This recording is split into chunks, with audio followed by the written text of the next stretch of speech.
بسم الله الرحمن الرحيم. ولا يأتونك بمثل إلا جئناك بالحق وأحسن تفسيرا. الذين يحشرون على وجوههم إلى جهنم أولئك شر مكانا وأضل سبيلا. ولقد آتينا موسى الكتاب وجعلنا معه أخاه هارون وزيرا.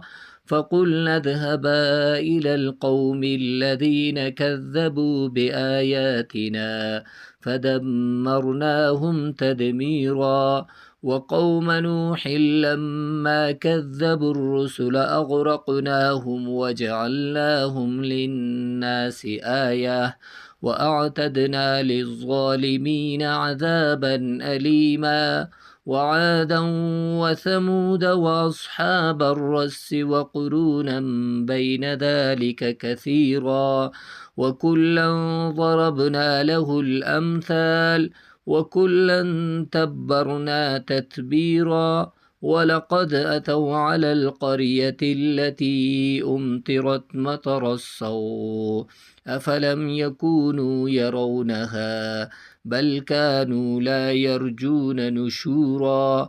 وإذا رأوك إن يتخذونك إلا هزوا أهذا الذي بعث الله رسولا إن كاد ليضلنا عن آلهتنا لولا أن صبرنا عليها. وسوف يعلمون حين يرون العذاب من أضل سبيلا. أرأيت من اتخذ إلهه هواه أفأنت تكون عليه وكيلا. أم تحسب أن أكثرهم يسمعون أو يعقلون إن هم إلا كالأنعام بل هم أضل سبيلا.